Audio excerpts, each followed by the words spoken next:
یہاں شبیہ نکل رہی ہے ایک بچے کی. مجھے کہا گیا ہے ایک بچے کی آج شبیہ نکلے گی. اور میرے دوستو، ہمارے 12ویں امام نے کہا کہ جو اصغر کو تیر لگا تھا وہ صرف اصغر کے سینے میں نہیں لگا تھا، وہ آل محمد کے سینے میں لگا تھا. ہاں عزاداران حسین، ایک جملہ عرض کر دوں. ہاں، چھوٹا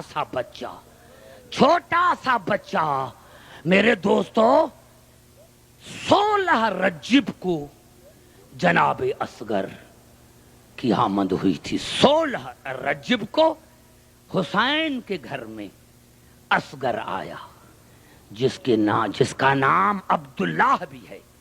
آپ کو بات سمجھاؤں کیونکہ مسا میں ہم جو پڑھتے ہیں السلام علیکہ ابا عبداللہ، اے عبداللہ کے باپ تم پر سلام. تو میں سمجھتا ہوں کہ کوئی نوجوان مجھے جواب نہیں دے سکتا کہ جب جناب حسین کا باپ بیٹا عبداللہ ہے ہی نہیں تو پھر کیوں پڑھتے ہو کہ عبداللہ کے باپ.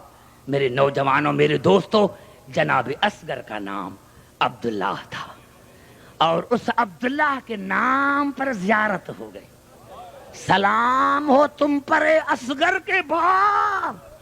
کہنا تو چاہیے تھا سلام تم پر اے اکبر کے باپ، نہ سلام ہو تم پر اے اصغر کے باپ، تم پر سلام ہو. عزاداران حسین، 16 رجب کو علی کو یہ بیٹا پیدا ہوا اور 28 رجب کو حسین نے مدینہ چھوڑا. یعنی تقریباً 12 دن کا بچہ تھا جو حسین نے کربلا مدینہ چھوڑا تھا. نوجوانوں، مر نہ جائیں اگر تصور کریں. ارے شہزادہ 12 دن کا تھا جو 12 دن کا تھا جو حسین نے مدینہ چھوڑا تھا، اور دوسری محرم کو حسین کربلا میں پہنچے. یعنی یہ ایسا شہزادہ تھا جس کی پوری زندگی سفر میں گزر گئی. ہاں میرے دوستو، وہ تو رباب سے پوچھو، وہ تو حسین سے پوچھو، وہ تو سکینہ سے اور سغرا سے پوچھو. ہمیں کیا پتا چلے کہ اصغر کا مقام کیا ہے. عزاداران حسین، 12 دن کا شہزادہ تھا جو حسین نے مدینہ چھوڑا، دوسری محرم کو کربلا میں پہنچا. یہ ایسا شہزادہ تھا جس کی پوری زندگی سفر میں گزر گئی. عزاداران حسین، میرے دوستوں، میرے بزرگوں، تاریخوں نے یہی بتایا تھا کہ جب شب عاشور ہوئی تو حسین نے معائنہ کیا. ہر خیمے کا معائنہ کر کے جب جناب رباب کے دروازے پر آیا تو دیکھا کہ بی بی ہے جو کہہ رہی ہائے میری قسمت، ہائے میری قسمت، ہائے میری قسمت. میرے دوستو، مجھے اللہ کی عظمت کی قسم ہے کہ ہمارے بڑے بڑے علماء نے لکھا کہ حسین جیسا شہنشاہ، لیکن جناب رباب کے جب یہ الفاظ سنے ہائے میری قسمت تو روتا روتا خیمے کے دروازے پر بیٹھ گیا اور بیٹھ کر جناب رباب کو کہا رباب اپنی قسمت کو کیوں رو رہی ہو؟ رباب اپنی قسمت کو کیوں رو رہی ہو؟ کہا مولا اپنی قسمت کو اسی لیے رو رہی ہوں کہ کل زینب آنو محمد کی قربانی دے گی، ام فروا قاسم کی قربانی دے گی، ہاں لیلا اکبر کی قربانی دے گی. جب ہر بی بی اپنی قربانی دے گی، میرا تو اتنا چھوٹا بچہ ہے جو اٹھ بھی نہیں سکتا، ارے جو زمین پر چل بھی نہیں سکتا، قیامت میں آپ کے ماں کو کیا منہ دکھاؤں گی؟ عزادار یہ کہنا تھا کہ میں آپ کے ماں کو کیا منہ دکھاؤں گی. حسین جیسا شہنشاہ کھڑا ہو گیا اور کہا رباب میں آپ سے وعدہ کرتا ہوں، رباب میں آپ سے وعدہ کرتا ہوں، کل کربلا کے میدان میں اگر اصغر کی قربانی اکبر سے بڑھ نہ جائے تو مجھے حسین کہہ کر نہ ماننا. بی بی کائنات میں تیرے بیٹے کے نام پر سبیلیں لگیں گی. کس کی سبیل؟ اصغر کی سبیل. کائنات میں تیرے بیٹے کے نام پر سبیلیں لگیں گی. ہاں داداران حسین، اسی بے چینی میں جناب رباب نے رات بسر کی. صبح نمودار ہوئی، بی بی کو انتظار ہے کہ میری قربانی کی کب باری آتی ہے۔ یا ایک مرتبہ کربلا کے میدان میں آواز آئی، حل من ناصری ینصرنا، ہے کوئی غریب کی مدد کرنے والا، ہے کوئی غریب کی مدد کرنے والا؟ میرے دوستو، اور تو اور جناب رباب نے جناب فضا کو بلایا، جاؤ اما فضا دروازے پر حسین کو کہو کہ یہ غریبت کے الفاظ نہ کہے، یہ غربت کے الفاظ سن کر میرا اصغر جھولے سے نیچے گر پڑا ہے۔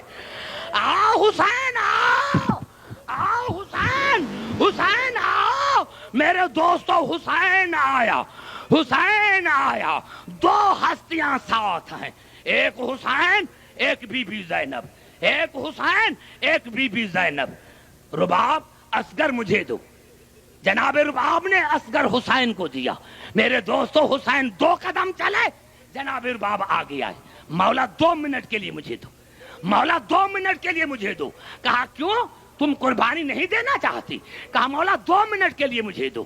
جناب رباب اندر خیمے میں لے کر گئی، دونوں بہن بھائی خیمے کے دروازے پر کھڑے ہیں۔ میرے ارے یہ بچہ رو رہا ہے، 2 برس کا بچہ رو رہا ہے۔ ارے اس سے سنا تو تمہیں رونا کس نے سکھایا؟ ارے تمہیں رونا کس نے سکھایا؟ عزاداران حسین، میرے دوستوں، میرے بزرگوں، ہاں 2 منٹ کے بعد جناب رباب باہر آئی۔ عجیب منظر تھا، اصغر تو وہی تھا، اصغر تو وہی تھا، لیکن جناب رباب نے کیا کیا تھا کہ نیا کرتا پہنایا تھا، نیا کرتا پہنایا تھا، نیا کرتا پہنایا تھا، آنکھوں میں سرما لگایا تھا، آنکھوں میں سرما لگایا تھا، بالوں میں کنگھی کی تھی، اور اپنا رومال لے کر شہزادے کے کمر میں باندھ دیا، کمر میں باندھ دیا۔ جا اصغر، اور تو سارے تلواریں لے کر گئے تھے، آپ سپاہی بن کر جائیں۔ رومال باندھا، رومال باندھا، حسین نے لیا، ہاں حجت اللہ کا بیٹا۔ میرے دوستو آگے حسین چلا اور حسین ایک لفظ کہا، ہاں رباب کچھ کہنا ہو تو اپنے بیٹے کو کہو، حجت اللہ کا بیٹا ہے، سمجھے گا تمہیں جواب دے گا۔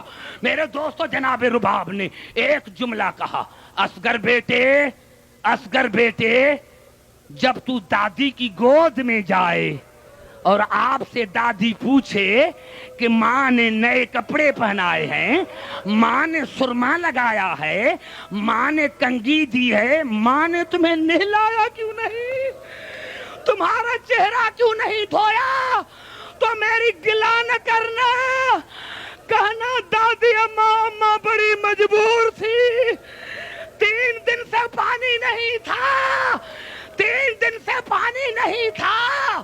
ہاں اور میرے دوستوں، میرے بزرگوں، جناب رباب نے دوسرا جملہ کہا، اصغر بیٹے، اصغر بیٹے، جب تیر لگے تو رونا نہیں، کیونکہ میں سید زادی نہیں ہوں، میں زہرا کی بہو ضرور ہوں لیکن میں سید زادی نہیں ہوں۔ اگر آپ روئیں گے تو دنیا کہے گی کہ یہ رباب کے دودھ کا اثر تھا، رونا نہیں، ہنس دینا۔ اور اصغر بیٹے میری تیسری وصیت یہ ہے کہ تمہارا دادا علی ساقی کوثر ہے، جب تمہیں لے کے جائے حوض کوثر پر اور تمہیں پانی پلائے تو ننھے ننھے ہاتھ جوڑ کر کہنا، دادا میں پانی نہیں پیوں گا، میرا بابا پیاسا ہے۔ اصغر بیٹے پانی نہیں پینا، کہنا دادا میری بہن سکینہ پیاسی ہے، میری پھپھی اماں پیاسی ہے، میں تب تک پانی نہیں پیوں گا جب تک میری بہن پانی نہ پیے۔ ہاں حسین نے لیا، خدا حافظ، خدا حافظ، خدا حافظ۔ میرے دوستو میں نے تو یہی پڑھا کہ جب حسین سینے پر اصغر کو لے کر میدان جنگ میں آئے تو دشمن کے فوج نے سمجھا کہ حسین قرآن لے کر آ رہا ہے، حسین قرآن لے کر آ رہا ہے۔ اور میرے دوستو ہاں بس ایک جملہ کہنا چاہتا ہوں، حسین آئے اور کہا میرا بیٹا بڑا پیاسا ہے، ہے کوئی جو اس کو پانی پلائے؟ میرے نوجوانوں، ایک جملہ مجھے پھر یاد آ گیا. رسول اور اہل بیت رسول نے زندگی میں 4 سوال کیے لیکن امت نے پورے نہیں کیے. رسول نے قلم اور دوات مانگا، امت نے نہیں دیا تھا. زہرا نے صدق مانگا، امت نے نہیں دیا تھا. حسین نے کربلا میں اصغر کے لیے پانی مانگا تھا، کسی نے نہیں دیا تھا. اور شام میں زینب نے چادر مانگی تھی، کسی نے نہیں دی تھی. میرے دوستو، میرے بزرگوں، تاریخوں نے یہ بتایا، ہاں یہ صحیح روایت، بالکل صحیح روایت ہے کہ ہرملے کے ہاتھ میں جو تیر تھا وہ اصغر کے وزن سے کہیں زیادہ تھا، وہ اصغر کے وزن سے کہیں زیادہ تھا. لیکن قبلہ ایک بات بتاؤں، خود ہرملہ کہتا ہے کہ جب میں کمان میں تیر جوڑتا تھا اور ارادہ کرتا تھا کہ اصغر کو ماروں تو میں دیکھتا تھا کہ کربلا کے میدان میں ایک کالے برقعے والی بی بی رو رہی. ہرملہ، میں نے تمہارا کیا بگاڑا ہے؟ ہرملہ، میں نے تمہیں کیا بگاڑا ہے؟ میں حسین کی ماں بطول ہوں. عزاداران حسین بار بار جب تیر گرنے لگا تو انس نے ہرملے کے آنکھوں پر ہاتھ دیا. ایک مرتبہ تیر نکلا، اصغر کے سینے میں لگا، اور مجھے اصغر کی قسم ہے کہ ہمارے علماء نے لکھا جیسے ہی شہزادے کو تیر لگا الٹا ہو گیا. ہاں، ارے تیر کا وزن بھاری تھا، الٹا ہو گیا اور الٹا ہو کر بیٹھ گیا اور منہ کیا خیمے کی طرف، جس کا مقصد یہ تھا، اماں دیکھ میں ہنس رہا ہوں، میں رو نہیں رہا ہوں. اماں میں ہنس رہا ہوں، میں رو نہیں رہا ہوں. عزاداران حسین، عزاداران حسین، حسین اصغر کو لے کر آئے. ہم عاشور کے دن عمل کرتے ہیں 7 مرتبہ آگے 7 مرتبہ پیچھے. یہ حسین کا عمل ہے. جب اصغر کی لاش لے کر آئے تو جناب رباب کے خیمے کے دروازے پر 7 مرتبہ آگے بڑھے، 7 مرتبہ پیچھے آئے کہ کہیں مر نہ جائے، کہیں مر نہ جائے. 7ویں مرتبہ حسین خیمے میں داخل ہوا، جناب رباب کی گود میں دیا. تاریخوں نے بتایا کہ 2 جملے جناب رباب نے کہے. پہلے جناب اصغر کو دیکھا، ہاں بیٹا یہاں ایسے بھی انسان ہے جو آپ جیسے ننھے منھے بچوں کو قتل کرتے ہیں.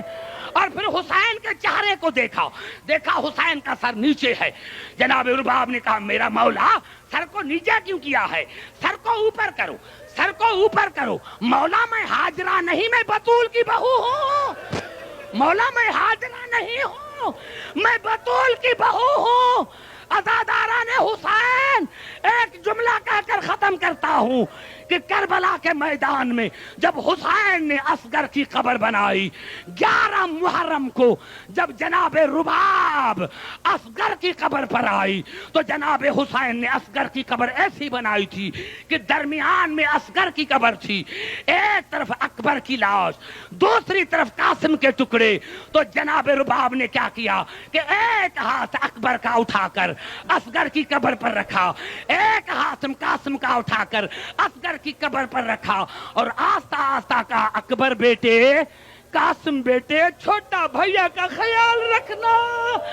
اکبر بیٹے، قاسم بیٹے، چھوٹے بھیا کا خیال رکھنا. جنگل ہے، کہیں ڈر نہ جائے.